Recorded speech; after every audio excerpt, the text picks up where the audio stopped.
Hadirin jamaah Jum'ah yang dirahmati oleh Allah.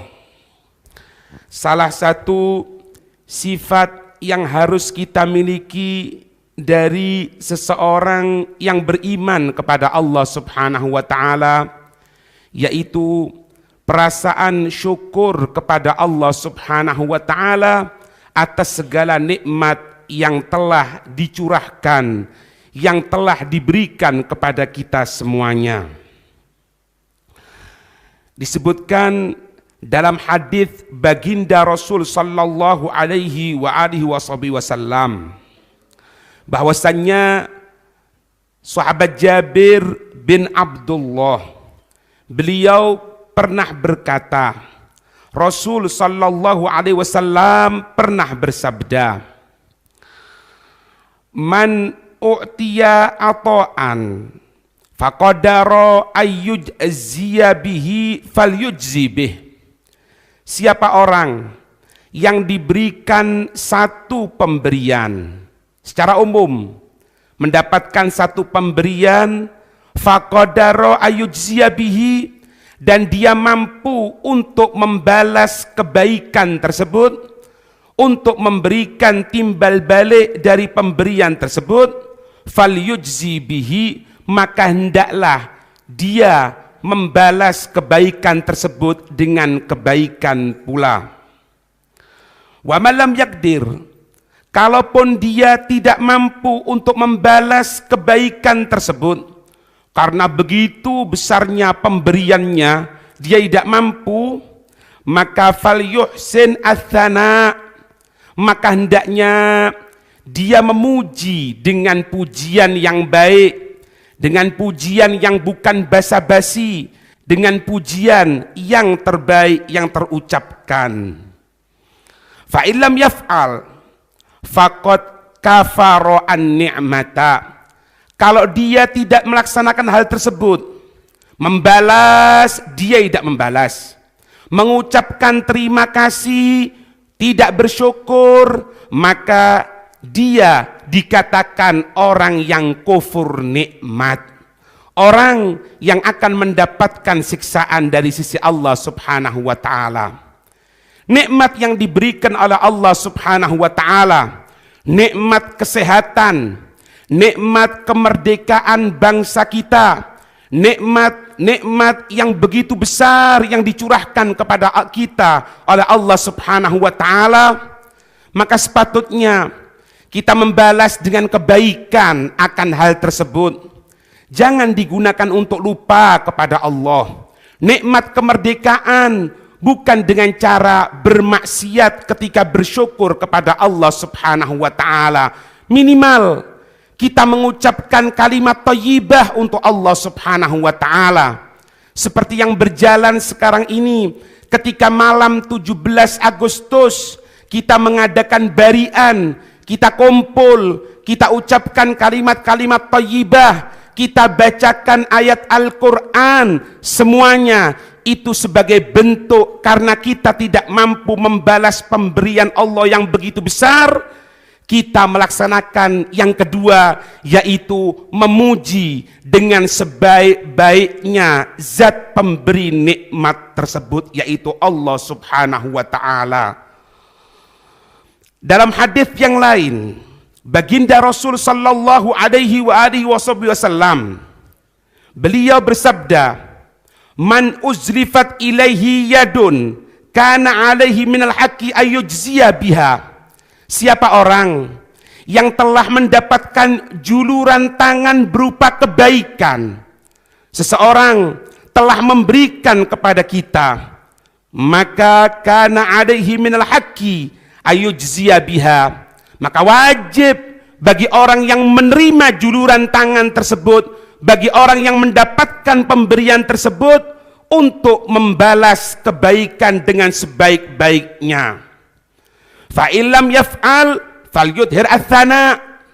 Kalau memang tidak bisa membalas, maka ketika itu menampakkan pujian. Fa illam yaf'al faqad kafaran ni'mah. Kalau tidak melaksanakan dua hal itu, maka dia terhitung kufur nikmat kepada Allah Subhanahu wa taala. Dalam hadis ini tidak dikatakan kalau dia maksiat, enggak. Bukan dikatakan itu. Kalau dia tidak mampu membalas atau tidak mampu mengucapkan kalimat thayyibah, maka kufur nikmat. Terus bagaimana kiranya membalas, tidak mengucapkan kalimat thayyibah, tidak, tapi justru bermaksiat jelas-jelasan kepada Allah Subhanahu wa taala? Apakah itu bukan dikatakan kufur nikmat? Lebih dari kufur nikmat, bahkan naudzubillah min dzalik, perbuatan itu akan memancing murkanya Allah. Fala haula wala quwata illa billah. Fala haula wala quwata illa billah. Semoga kalimat ini didengarkan oleh para pemimpin kita, oleh para wakil-wakil kita. Semoga didengarkan kalimat ini, karena tidak ada tujuan lain dari apa-apa yang kita ucapkan ini kecuali untuk menyelamatkan bangsa kita. Jangan sampai terkena musibah, baik musibah penjajahan dari negara lain atau musibah berupa alam, naudzubillah min dzalik. Hadirin yang dirahmati oleh Allah, Imam Al-Qurtubi dalam tafsirnya, beliau menyatakan, wasu'ila ba'dus sulaha, sebagian orang-orang soleh ditanya anis syukrillah, tentang makna syukur kepada Allah. Apa yang dimaksud syukur kepada Allah Subhanahu wa taala? Apa katanya beliau? Faqala, maka sebagian orang soleh itu menyatakan, alla tataqawwa bini'amihi ala ma'asih. Coba yang tidur dibangunkan. Jangan tidur, Mas. Jangan tidur. Alla tataqawwa bini'amihi ala ma'asih. Janganlah engkau memperkuat dari nikmat-nikmat Allah itu justru digunakan untuk maksiat. Diberikan kemampuan oleh Allah, diberikan harta, diberikan badan yang sehat, diberikan negara yang dalam keadaan tentram, tidak ada gangguan sama sekali. Itu semuanya kekuatan yang diberikan oleh Allah Subhanahu wa taala. Jangan kekuatan itu, jangan kemampuan itu digunakan untuk maksiat kepada Allah Subhanahu wa taala. Kita lihat penduduk Sabak yang penuh nikmat yang diberikan oleh Allah Subhanahu wa taala. Allah menyatakan dalam firman-Nya surat As-Saba ayat 15. Allah menyatakan, a'udzubillahi minasyaitonir rajim. Laqad kana lisabain fi maskanihim ayah. Jannatani ayyaminin wa shimal. Kulu min rizqi rabbikum washkuru lahu baldatun thayyibatun wa rabbun ghafur. Laqad kana lisabain, benar-benar ada dulu di kaum Sabak, kaum yang berada di daerah Yaman, kaum bekas kekuasaan Ratu Balqis. Fi maskanihim ayah, tempat tinggalnya mereka tadi itu merupakan bentuk tanda-tanda kebesaran Allah Subhanahu wa taala. Apa itu? Jannatani ayyaminin wa shimal.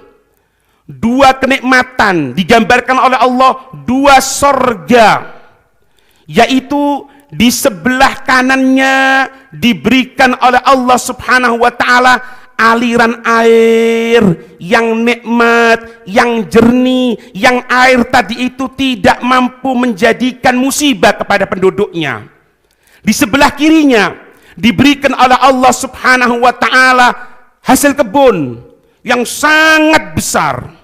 Kita lihat keadaan kita, apa yang tidak ada sama kita, buah apa yang tidak ada sama kita, semuanya ada, semuanya nikmat. Bahkan di beberapa negara tidak ada buah, tapi di Indonesia ada buah tadi itu. Kita lihat mangga dengan berbagai macamnya, belum lagi duriannya, belum lagi itunya, semuanya nikmat diberikan oleh Allah Subhanahu wa taala. Kemudian kulu min rizqi rabbikum, makan, nikmati dari rizki Tuhan kamu sekalian. Nikmati, nikmati. Kamu mau makan asalkan yang halal, nikmati makanan tadi itu. Washkurulah, syukurlah sama Allah subhanahu wa ta'ala. Jangan coba-coba menentang Allah subhanahu wa ta'ala. Jangan engkau anggap ini sesuatu yang sepele. Digambarkan baldatun thayyibatun wa rabbun ghafur.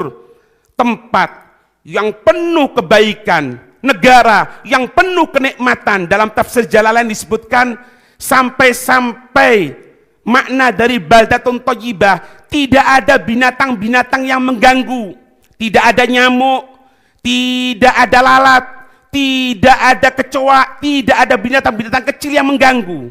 Nikmat diberikan oleh Allah subhanahu wa ta'ala. Wa rabbul ghafur. Dan Tuhannya gampang untuk memaafkan. Apa yang terjadi?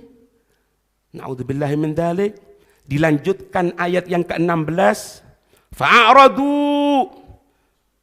Tapi sayang, mereka menentang, mereka bermaksiat, mereka terang-terangan kepada Allah subhanahu wa ta'ala, tidak melaksanakan sholat terang-terangan, bermaksiat terang-terangan, campur laki perempuan terang-terangan.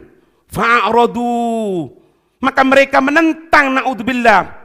Fa'arsalna alaihim sailal arimi, maka kami menjadikan air yang dulunya tenang, kami buat air bergejolak, sehingga tanggul jebol, tempat untuk menampung air jebol, hancur semuanya. Wabaddalnahum bi jannataihim, jannataini dzawatai ukulin khamtin wa athrin wa syai'in min sidr qalil. Dan kami ganti kebun-kebun yang nikmat, yang bisa menghasilkan buah-buahan yang nikmat, yang tidak ada bahayanya sama sekali, kami ganti dengan buah-buahan yang pahit, yang sulit untuk dimakan, bahkan bahkan pepohonan yang tidak ada manfaatnya sama sekali, kami ganti itu semuanya. Kalau bahasa gampangannya kita jangan salahkan, Pak. Kalau sawah kita ini tidak hasil, kita jangan salahkan kalau kebun kita tahun ini tidak hasil. Kenapa? Lihat keadaan kita kepada Allah subhanahu wa ta'ala. Lihat apa-apa yang telah diberikan oleh Allah subhanahu wa ta'ala, dan bagaimana balasan kita kepada Allah subhanahu wa ta'ala. Demi Allah, ketika kita kelihatan perbuatan seperti itu, kita tidak menyatakan orang yang paling suci, Pak. La hasya wa kalla. Mereka saudara kita. Cuma kita pikirkan, apakah kita lupa kejadian dalam jangka waktu sekejap Semeru mengeluarkan debu yang panas, hancur seperti itu. Tangisan di mana-mana. Orang terkubur hidup-hidup. Apakah kejadian ini tidak menjadi pelajaran buat kita? Fala haula wala quwata illa billah. Allah menyatakan dalam ayat ke-17, dzalika jazainahum bima kafaru wa hal nujazi illal kafur. Seperti itu balasan yang telah kami berikan kepada mereka. Na'udzubillah, semoga bukan masuk dalam kita. Semoga kita sadar, bima kafaru, karena sebab apa-apa yang mereka kufur akan nikmat. Wa nujazi illal kafur. Maka itulah balasan bagi orang yang kufur nikmat. Allah pun memberikan musibah, bala kepada daerah tersebut. Na'udzubillah min dzalik. Untuk itu, sebelum semuanya terlambat, sebelum semuanya menjadi hal-hal yang tidak kita inginkan, ayo kita sadar. Ayo. Setiap pribadi dari kita, minimal dari keluarga kita, ajak keluarga kita. Tiap tahun kita perlu ingatkan, tiap tahun. Biar mau didengarkan kapanpun, pokoknya kita sampaikan, ini adalah jalan untuk menjaga stabilitas nasional. Ini ya untuk menjaga makna kemerdekaan yang sesungguhnya. Ini merupakan jalan yang aman, bukan cuma kepada kita umat Islam, tapi kepada saudara-saudara kita yang lain dari agama-agama yang lain, supaya terjauhkan dari musibah yang datang dari sisi Allah Subhanahu wa taala. Semoga kita dijaga oleh Allah, dijauhkan dari segala musibah, dan diberikan sadar oleh Allah Subhanahu wa taala, sehingga kejadian-kejadian penyimpangan tidak terulang lagi. Amin ya rabbal alamin.